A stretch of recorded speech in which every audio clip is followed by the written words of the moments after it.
Om.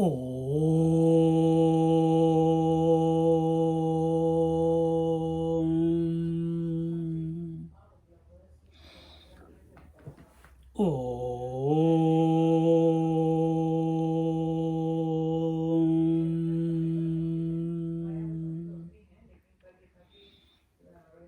Om.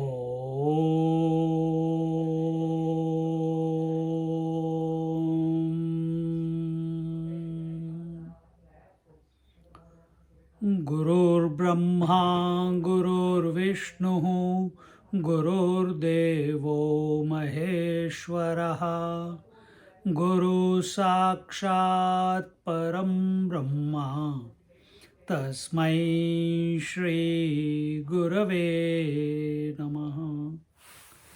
Tasmai Shri Gurave Namaha.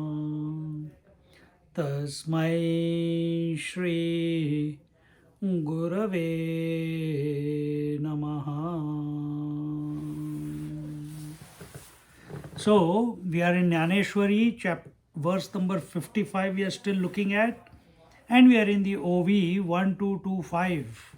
And where are we here? 1225. Here it said that he treads the royal path of Karma Yoga in the forest of the world and reaches the town in the form of union with me.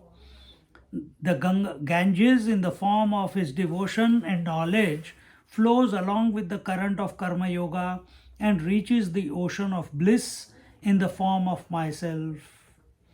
O discerning Arjuna, such is the greatest of this Karma Yoga, Krama Yoga, not Karma Yoga, Krama Yoga.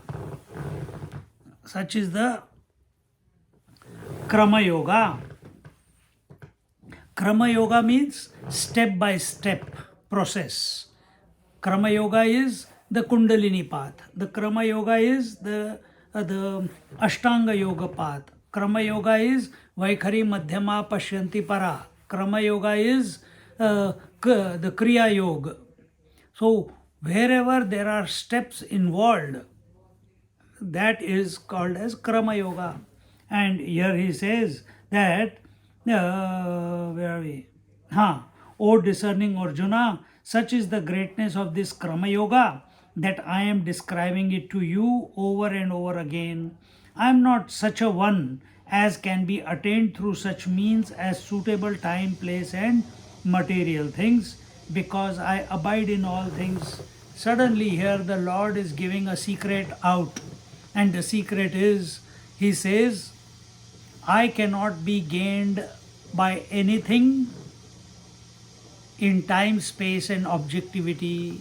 In other words, the Lord is speaking from the Atmic point of view or the infinite point of view. That as infinite is transcendental to space-time objectivity, untouched by space-time and objectivity, unconditioned by the space-time and objectivity, how can any process is necessarily within space-time objectivity. So how can any process ever make one come to be in union with the divine? Yet the process is required. Process means what? You have to put efforts. That efforts, as we put in the correct heart and mind, it leads to effortlessness. And where effortlessness is, there alone the self reveals or the Lord reveals. And this was told. And our issue in our life is that we understand everything but we don't practice anything. We have said it, Gyaneshwar Maharaj has said it for so long. Take the name, take the name, take the name. Here also he has talked about the Karma Yoga. Now he is talking about Krama Yoga.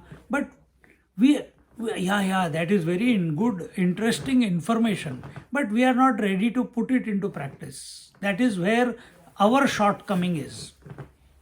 If that small error is corrected, within a month or two, you will start getting some symptoms which will keep prompting you to move further, to keep walking that path.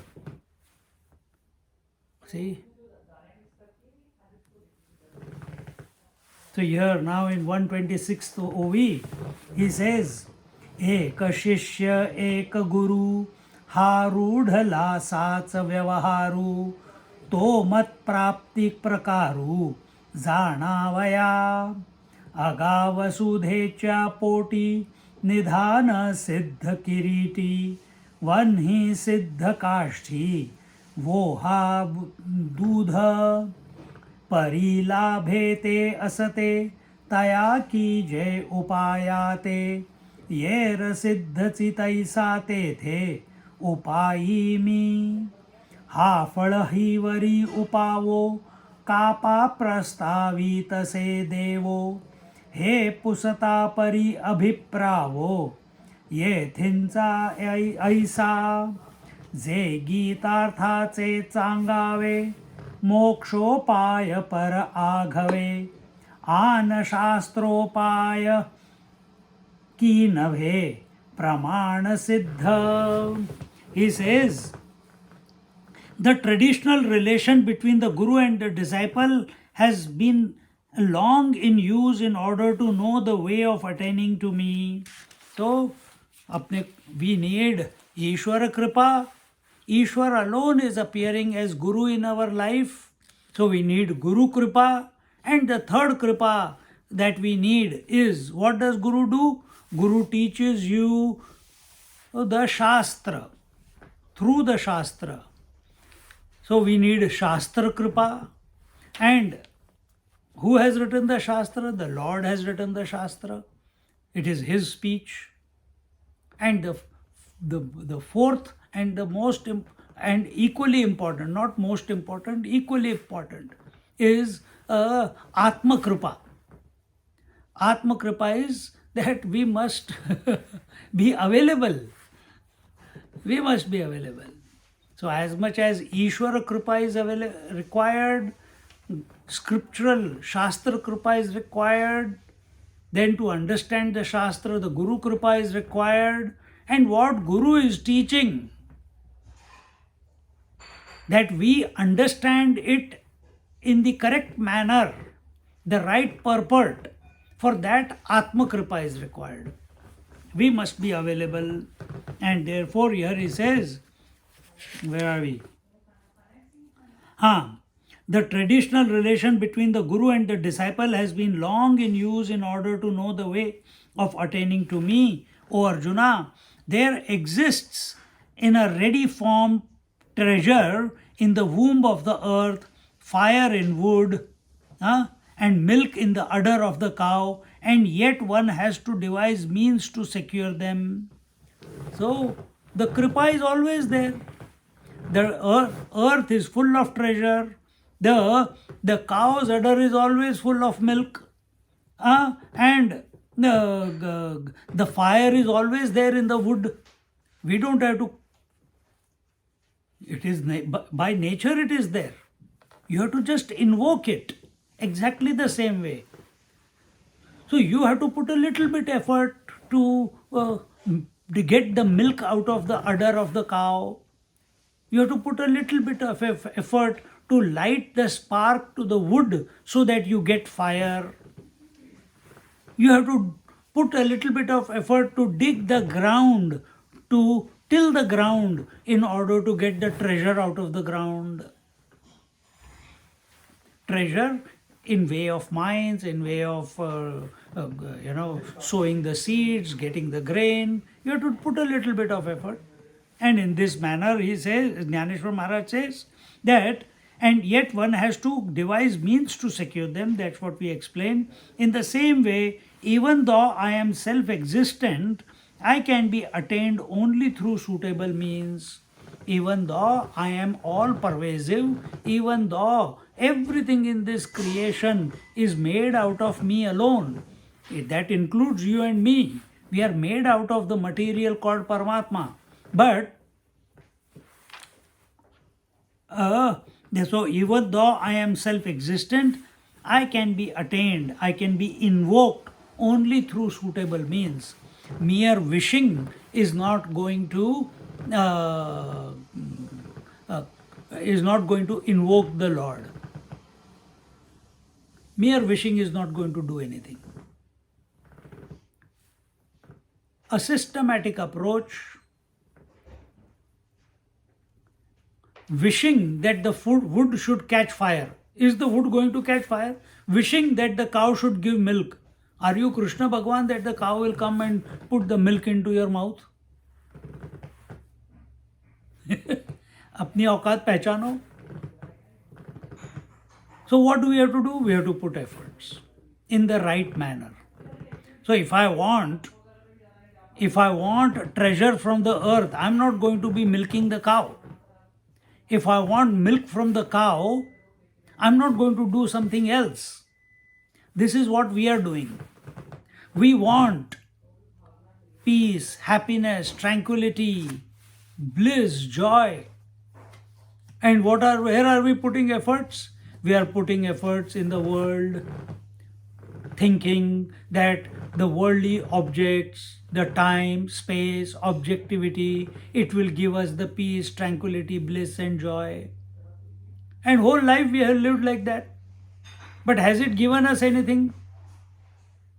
Temporary joys, temporary bliss, temporary happinesses. Not. But we want continuous one. And that is not. That we are still far away from it. See? So we have to, so here we see, we want the bliss, but our efforts are not appropriate. Our efforts are in acquiring, attaining, desiring, wanting, union with objects of the world and thinking that these objects of the world will give me bliss. Memories, relations, possessions, etc., etc. And if we have understood that the bliss is our essential nature, then our efforts have to be put in the right direction. They have to be put within. Our attention has to go to that principle, to that Atmic principle. By thinking about the world, but gold is God. World is God. It doesn't work that way. You don't have the vision to see the world as God. Need to develop that vision. That vision has to be grace to you. By thinking about the world and why the world is not appearing as God to me. I understood that God is the Ishvara is the material cause of the entire universe. Why am I not seeing God in the world? If you have this question, you can continue having this question and remain frustrated and agitated and restless. Not only this lifetime, many lifetimes. Because there will be no conclusion about this. It will not come. It will not come. The conclusion will not come. See? Because the efforts are being put, the invocation is in the wrong place. The invocation must be in the right direction, in the right manner, keeping the correct goal in front of ourselves. So here he says, in the same way, even though I am self-existent, I can be attained only through suitable means, in appropriate manner. One may ask as to why, after discoursing so long on the fruit, the Lord is talking about the means of securing it. His opinion seems to be this: The merit of Gita lies in this, that liberation is attained by all the means taught in it. The means stated in the other scriptures are not necessarily authoritative. Which other scriptures? We will not get into that point. He is talking from that point, from that time. Here, when they talk about other scriptures, they are talking about other philosophies. The nihilist philosophy, the dualist philosophy. If we want to immerse in the reality, then we have to follow the Gita way. So he says, I can be attained only through suitable means. One may ask as to why, after discoursing so long on the fruit, the Lord is talking about the means of securing it. Arey bhaiya, majority of the people are motivated only when they know what the result is going to be. Is my effort going to give me some result, give me some fruit? I'm putting all this effort, what am I going to get out of it? And what is the fruit that is given? Liberation, union with the divine, union with the self. This is only for communication purposes. You are already that. But till you don't realize that you are already that, we need to put appropriate efforts in that direction. You see?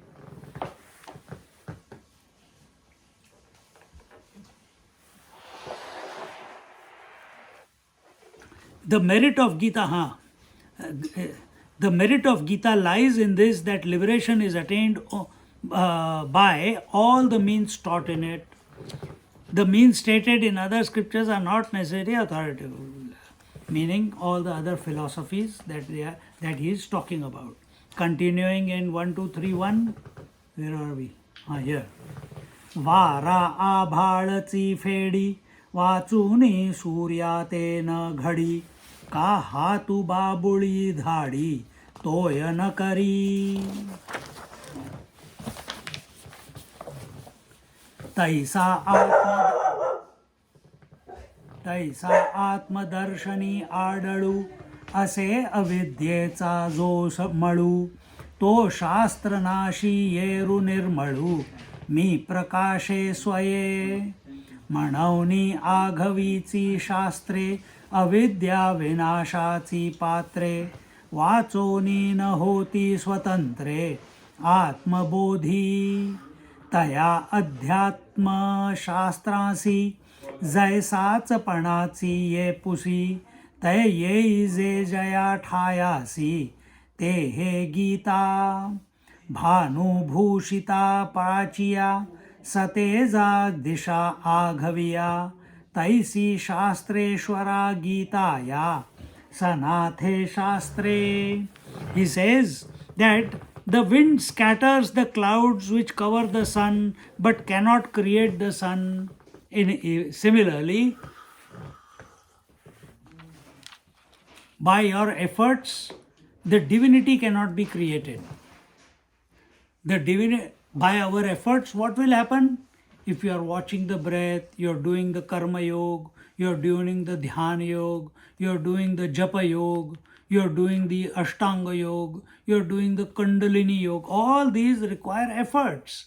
So what is it doing? It is only removing the dust which has accumulated on your mind, on the consciousness. Mind is consciousness. The dust which is accumulated. What is that dust called? That dust is called vasanas. Technical name in English, it is called impressions. It is called memories. And all the various practices, whether it is japa, kundalini, kriya, ashtanga yoga, whatever, all of them are doing only one thing, and they are removing the dirt, the dust which has accumulated on the consciousness, which is the mind. They are not there to create the spirit. They are not there to create the Lord. They are not here to create. Your efforts are not here to create the Paramatma. Paramatma is self-revealed. Paramatma is self-existing. Swayambhu. We can understand this through an example. All our efforts are bringing about the cessation of all waves on the water. When all the waves, all the ripples on the water have become quiet, the moon, the reflection of the moon is clearly seen in the water. When there are ripples on the water, even though the reflection of the moon is there in the water, but it is not seen because waves are covering it. We see many sparkles instead. But when there is no wave, no ripple, we don't see sparkles. We see one full orb of the moon reflecting back from the waters. Take the waters to be the mind. Take the reflection to be the reflected consciousness, and all the ripples as your thoughts. All your efforts are to subside all the thoughts. Vaikhari madhyama pashyanti para. From gross speech to subtle speech to causal speech to transcendental speech. Samadhi abhyas is also that, where the mind becomes free of all ripples of thoughts. And this is the paddhati, this is the process, this is the practice that one has to initiate within them. The wind scatters the clouds which covers the sun, but cannot create the sun. Similarly, all our efforts can only remove the dust from the mind, but they cannot create the self. Self is self-revealed. Paramatma is self-revealed.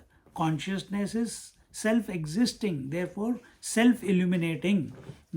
Yato vacho nivartante aprapya manasa saha. No words can reach the Paramatma. The words are a product of creation. They have got no entry into the Paramatma. Similarly, the mind, which is a product of limitations of time, space and objectivity, it cannot comprehend which is beyond its scope. This is what the Taittiriya Upanishad says. And so the moss can be set aside from the water by hand, but one cannot create water. Just like when we are going around on the east coast now, lot of moss will come because so much rain, and they are saying that this rain is going to go on till throughout the winter. In India also we have seen that many ponds, after the winter season, they are covered with moss. Then what do these maidens do from the village? They go to the pond with their hand, they sift the moss, move the moss, and what is there below the moss? It's clear water, fresh water. And they fill up their pots and bring it back home. But they could move the moss, but they didn't create the water. Water was already there. Moss was not there before it came about. Similarly, what can be moved? Discrimination. Just like water covered by moss, water was always there. Moss has to be broken or pushed away so that we get clear water. This is called viveka. This is called discrimination. Discrimination is between the real and the imaginary. Discrimination is between the changeless principle and the changing. The discrimination between the permanent and the impermanent, between the infinite and the finite. Now find out what is changing continuously, what is finite, what is impermanent. The world is continuously changing, the body is continuously changing, the breath is continuously changing, the senses are continuously changing, the thoughts are continuously changing, the concepts and ideas and imaginations are continuously changing. Every day the waker is changing, every day the dreamer is changing, every day the sleeper is changing. Every samadhi abhyas, the one who goes into samadhi, the one who is practicing samadhi is changing.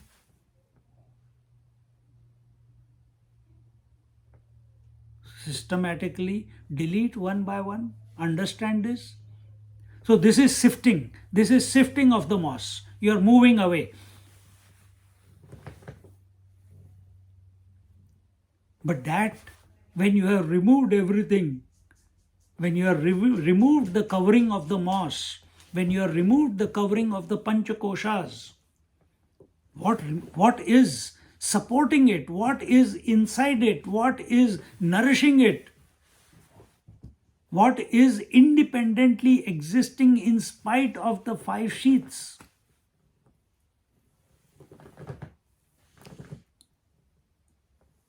That cannot be created. That I am.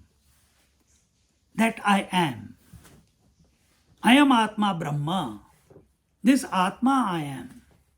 Brahmasmi, this Paramatma I am, this Brahman I am. So what are you sifting? You are using, just as when a person is pricked with a thorn, he picks up another thorn to remove the pricked thorn and throws both of them away. Similarly, we use the mind to remove the thorn of the world, to remove the thorn of the body, to remove the thorn of the breath, to remove the thorn of the thoughts. And when the thoughts have cancelled, by selecting certain types of thought, and for example japa, and when that is done, what is left behind is the Paramatma. What is left behind is the Atma. Atma is Paramatma. Paramatma is Atma. And in this manner, it is said that the moss can be set aside from the water by hand, but one cannot create water. In that way, the scripture can remove the dirt of ignorance which obscures the knowledge of self. See? So what do scriptures do? What do certain practices do? What does listening to the scriptures do? What does taking the name of the Lord do?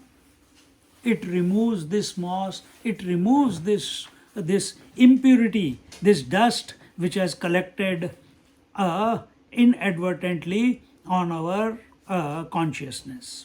And here it says, actually, the dirt of ignorance which obscures the knowledge of the self. Understand, this ignorance is expressing as what? This dust on consciousness is called ignorance. What is it? How does ignorance express? Many people do not want to accept it. What I am going to tell now. Ignorance, agyan, expresses as kama, means desire. Nobody knows what is ignorance. So how do you know? By symptoms. When a patient goes to a doctor, he doesn't know what problem he has. He looks at the symptoms and he finds the disease. How do you know there is ignorance? By the symptoms. And what are the symptoms? A person is full of desires. A person full of desires is an ignorant person. And what do desires express as? Action. They make you act in the world. They make you pursue the world. They make you want to possess the world. They make you create relationship with the world. And we have tried it all our life, and till today we have not been able to possess anything nor create a relationship with anything. Why? Everything is changing. Dekho how stupid we are. How stupid we are.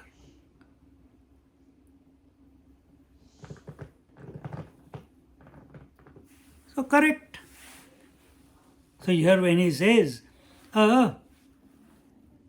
otherwise I am spotless and self-luminous. Atma is spotless, nirmala, self-luminous, Swam Prakasha. It is Swam Prakash. No other light is required to illuminate it. What is that light which illuminates everything? Thought is a light, word is a light. So I already told you, not tatra, yato vacho nivartante aprapya manasa saha. Atma is that which cannot be caught by words. Atma is that which cannot be comprehended by mind. Atma is that which cannot be conceptualized by the intellect. Atma is that which cannot be experienced as an objective experience. Objective experience means I am experiencing something. Atma is not an object to be experienced. It is self-illumined. And you are that. Don't forget this part. So here it says that, and so all the scriptures are of use in dispelling ignorance alone. And ignorance meaning, what are its symptoms? We told you it is karma and karma, desire and action. So wherever it says, be a karma, be a karma yogi, be a karma yogi. Here, if you listen, when was it? Day before yesterday's lecture, we spoke on satsang on karma in Newcastle. And that is the genesis, that is the process. Karma means efforts must lead to effortlessness. If they are not leading to effortlessness, our efforts were in the wrong direction. If every morning I am putting efforts at a relative level, it leads to effortlessness, which is called sleep every night. But next morning, again I put efforts. And this we have been doing from childhood till today. So where we have been putting efforts? We have been putting efforts out there in the world. To achieve the world, to be united with the world, to accumulate the world, to possess the world. If it has not brought about a solution for your life, maybe it's time that we change the direction of our efforts. Rather than put efforts in the world, take some time out in your busy schedule and put efforts contemplating on the Atma, contemplating on the Lord. The outside efforts also lead to effortlessness, but that effortlessness is ignorant sleep. When you consciously put efforts towards the Lord or the Atmic self, it will also lead to effortlessness. But there will be consummation, there will be a realization, there will be enlightenment. You will come back to yourself. We are running after the world, till now we have not come to ourselves. So many desires are fulfilled. But if we make a conscious effort to desire, instead of desiring the world, we desire the self or desire the Lord, will be fulfilled once and for all. This is the purpose. This is the principle which is taught by the scriptures. Here we are studying Bhagavad Gita by Gyaneshwari Maharaj. So Gyaneshwari Maharaj is saying, this is what the Lord wants, saying in the Bhagavad Gita. That it removes, when the effort is put towards the self, somewhere along the way, the ignorance is wiped out, ignorance is removed, because just as in front of the sun there is no possibility of darkness expressing, similarly, when our attention is on the Atmic self, which is of the nature of self-luminosity, there is no ignorance possible. There is no ignorance possible. It is not that when I come to know the self, then the ignorance will remove. You are of the nature of self. Stupidly believing that I have to realize the self, I am far away from the self, I have to do this, I have to do that. You are already that which you are seeking. The wave is already that which it is seeking, which is water. So whole sadhana, as we speak of sadhana, is only in ignorance. Words, ideas, imaginations, concepts, efforts are all products of ignorance. Within that ignorance, we are using certain names, sometimes certain ideas, which cancel everything else, and nothing is left behind. And the objectivity, that is cancelled. And what remains behind is the divinity. That divinity is accessed by you, me, and everyone in deep sleep every night, where we are completely effortless. But we don't know it. Find out how we can get into that state without going to sleep, how we can sleep without sleeping, or how can we remain awake while the mind sleeps. Story over. Then what will happen after that? Only Leela will be there. This is the process. Beyond this, they are not free to grant the knowledge of the self. The Gita is the scripture where the other scriptures have to come to inquire about this knowledge. According to Vedanta, there are three authorities. And what are the authorities? They are the Upanishad, the Gita verses. Second, it is called Prasthanatrayi. First is the Gita with 700 verses. Second are the Upanishads, which are the most profound conclusions and compositions given in the Vedas. And the last is the Brahma Sutras, which address all the contradictions given in Gita and Upanishads. So, whenever we see Shankaracharya or we see the various other teachers, whenever they quote something, they always take the support of Gita, Brahma, and the Upanishads as the scripture of authority. And in this way, scriptures have to come to inquire about this knowledge. When the sun adorns the east, all other directions are also lit up. So all other scriptures have found a patron in the Gita, which is sovereign among them. In other words, see, we are not... Every scripture will speak the same way. As long as that scripture is talking about the truth, every scripture is the same way. That Gita, here Gita is talking like this, there the Vedas are talked about in the same language, and so on. So,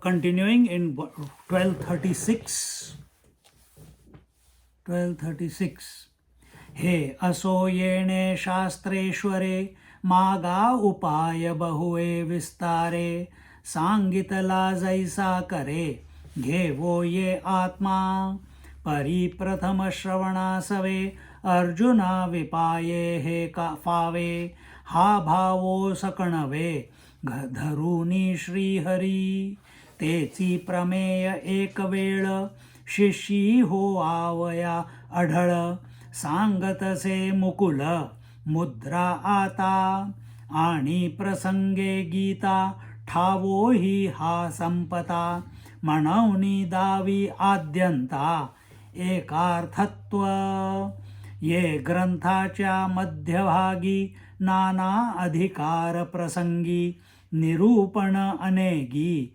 सिद्धांती केले. He says that the wind, where are we? This Gita has, because we are towards the conclusion of Bhagavad Gita, only few more verses are left. And this chapter is called Moksha Sanyaasa Yoga.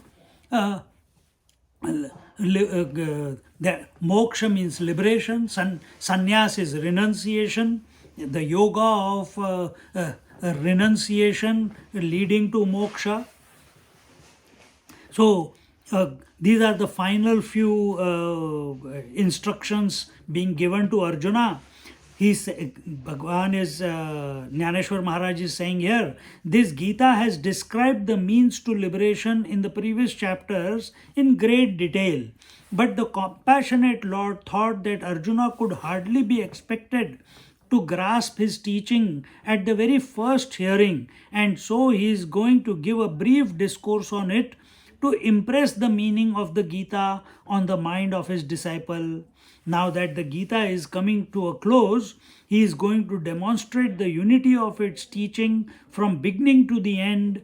It is true that many doctrines have been stated midway in the text according to the qualification of the seekers. So every teacher, here the teacher is Sri Krishna, he understands the mind of Arjuna, and our job and any other teacher's job is to keep impressing upon the sincere seekers, keep making the knowledge of the self palatable, keep making the processes palatable. See, when we began this Bhagavad Gita many years ago, we gave you overview of the total Bhagavad Gita. If you go back to so many years, you will see it. That we gave you an overview. Then whenever we've completed one chapter, we gave you an overview of that chapter. And whenever we started a new chapter, we gave you an overview of how each chapter was linked and how we have come to that point in Bhagavad Gita. This we have been practicing continuously. That's exactly what Gyaneshwari Maharaj is saying, that now Krishna Bhagavan is thinking that this Arjuna who has understood, but he needs to be reminded again and again, because so much information is there in Bhagavad Gita, so many doctrines are been given, so many philosophies are given, so many methodologies are given, Bhakti Yoga, Karma Yoga, Dhyana Yoga, then Vibhuti Yoga, then Gunatita Yoga, Daiva Sampatti Yoga, Moksha Sanyaasa Yoga, Purushottama Yoga. So many yogas are given. It can, a person like Arjuna may be confused. A person like us, oh, it's too much information. Can you please tell me in one go what it is all about? So here Gyaneshwari Maharaj says, thinking this, Krishna gives him an overview and a link in the, this is the systematic process. Karma must lead to dhyana, karma must lead to karma sannyas. Karma sannyas must lead to dhyana. In dhyana you come to know that you are that you are other than the world. You are the self. Is the self only for in the body? Or is the self the all-pervading self? People say self is all-pervasive. It is sarva-vyapi. So how do I come about that conclusion? How do I experience that? Then 7th chapter, 8th chapter, 9th chapter, 10th chapter, 11th chapter, 12th chapter. All these chapters are about expansion. And here you are not we are talking about how the Ishvara is the material cause and the efficient cause of the whole universe, and that Ishvara alone is expressing through the heart of every individual as the Atma. And once that all encompassing vision has been gained, thereafter the Jnana Yoga begins, because devotion, along with expansion of mind, along with devotion towards the Lord, the knowledge must precipitate. Knowledge and devotion do not go separate, they go together. If we are pursuing the path of knowledge, it must lead to love for the divine. If we are pursuing the love for the divine, it must lead to the knowledge of the self. Because that Ishvara, that divinity, that Paramatma is none other than the Atma within. And to impress that on Arjuna, the Bhagavan, the Lord Shri Krishna, is going to demonstrate the unity of its teaching from beginning to end. It is true that many doctrines have been stated. So we already saw that. Let's continue 1240 and then these 5 verses and we conclude. तरी ते तुले ही सिद्धांत ये शास्त्री प्रस्तुत हे पूर्वापरणेणत कोणी जयमानी. ते महासिद्धांताचा आवाका सिद्धांत कक्षा अनेका भिडवूनी आरंभू देखा संपवितू असे. एथ अविद्यानाशु हे स्थळ तेणे मोक्षोपादान फळ. या दोही केवळ साधन ज्ञान. हे इतुलेची नाना परी निरूपिले ग्रंथ विस्तारी. ते आता दोही अक्षरी अनुवादावे. म्हणवनी उपेय ही हाती झालया उपाय स्थिती. देव प्रवर्तले ते पुढती येण्याची भावे. He says in conclusion of this long explanation on this verse, verse number 55, he says, lest one should think without following the context that all these doctrines have been expounded in the Gita, the Lord will now establish that all these doctrines are contained in the great doctrine of the Gita and will conclude the doctrine as stated in the beginning. Here the destruction of ignorance is the main topic. The attainment of liberation is its fruit, and knowledge is the means of achieving both. So, very, very important.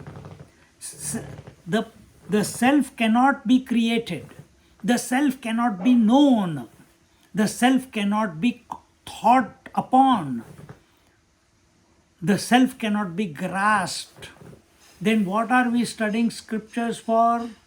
Why are we invoking this knowledge of the Gita? It is to remove the ignorance.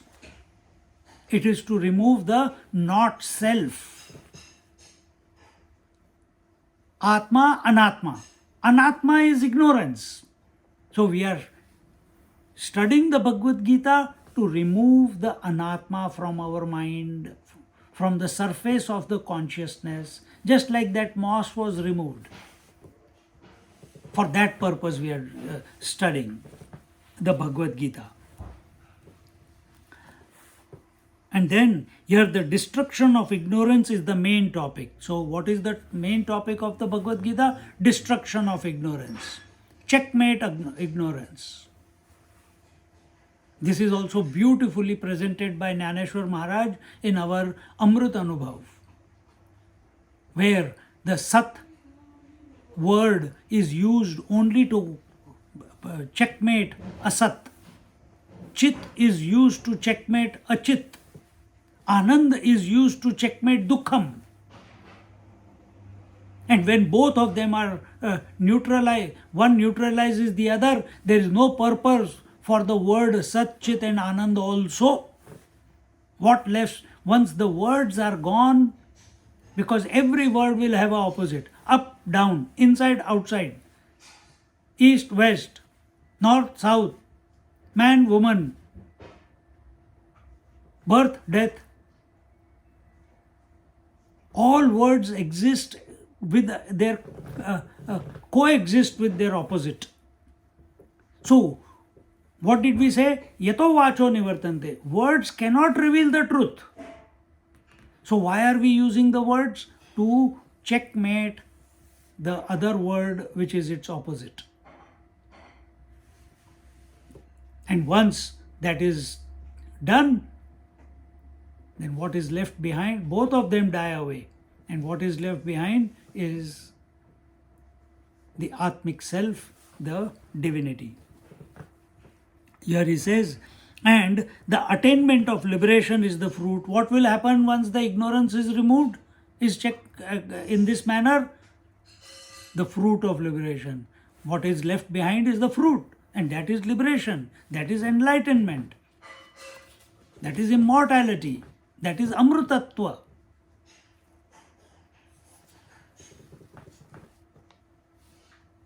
And knowledge is the means of achieving both. And knowledge of the Atma. Knowledge of the Atma, not knowledge of the words, not knowledge of Gita, not knowledge of any other scripture. Knowledge of the self.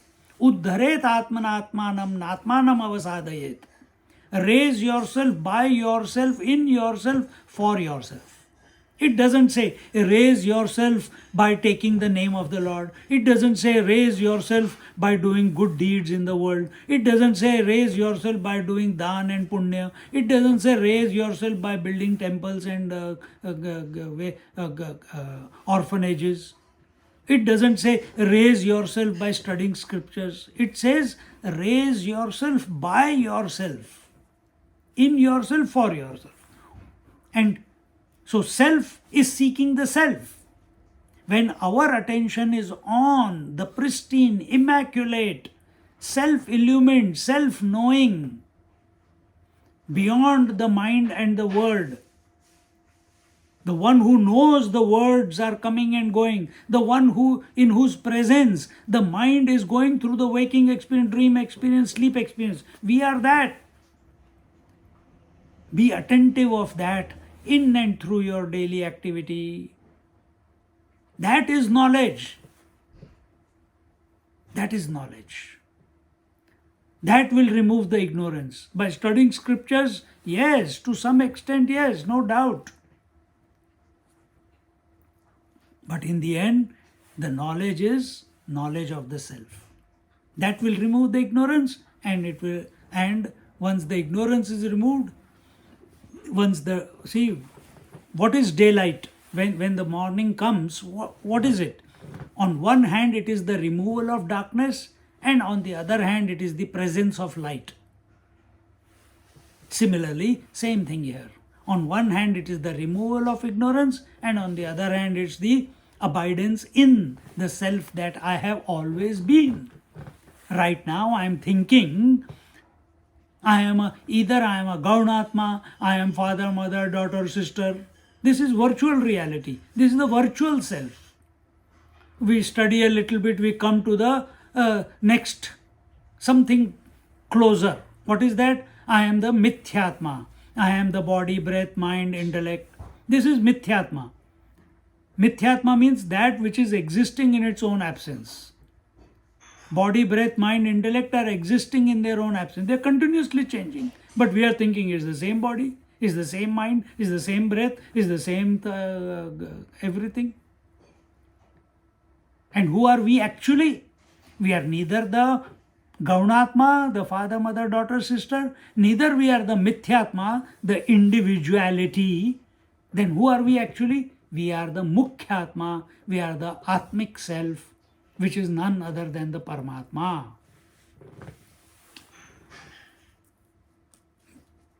After describing that knowledge in great detail earlier in this work, the Lord is briefly stating it again. Even though the end is in hand, the Lord is again describing the means of achieving it. It's like a precis, when you write, when we were in school, we were given, we have to read some books or a chapter, and we have to write a summary of the chapter. Now the Lord is going to give the summary of the entire Bhagavad Gita till this moment, what we have studied till verse 55, and present it in a nutshell to Arjuna, so that it is easily for you, me, and Arjuna also. We need to remind ourselves again and again and again. We don't have the energy to read the Bhagavad Gita all over again, even though this is the second or the third time I am taking Bhagavad Gita. But if I want to access the entire thought, I will start from verse 56 and go on till the end. In few verses, the entire essence is gained. And with this, we conclude here today. We just read the next verse and we'll look at it in our next class. Sarva karmanyapi sada kurvano madavyapashrayah matprasadadavapnoti shashvatam padam avyayam.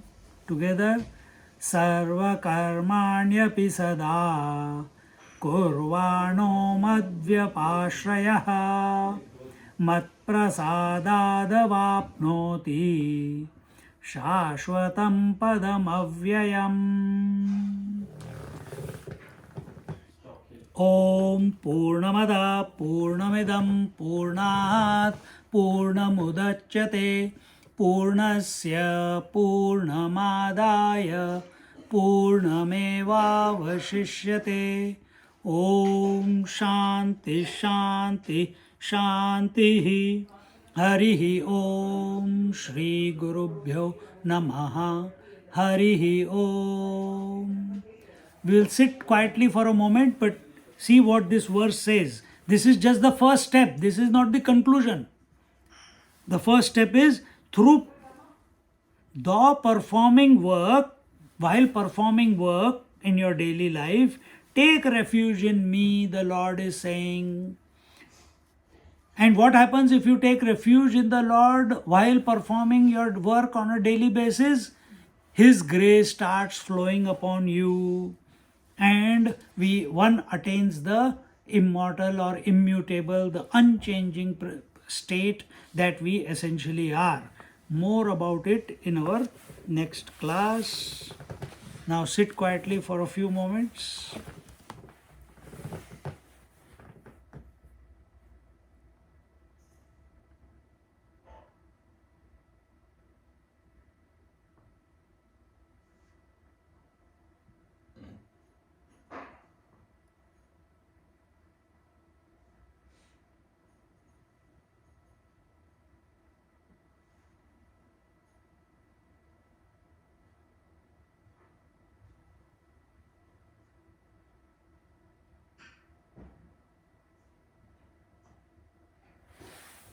Hari Om, everyone.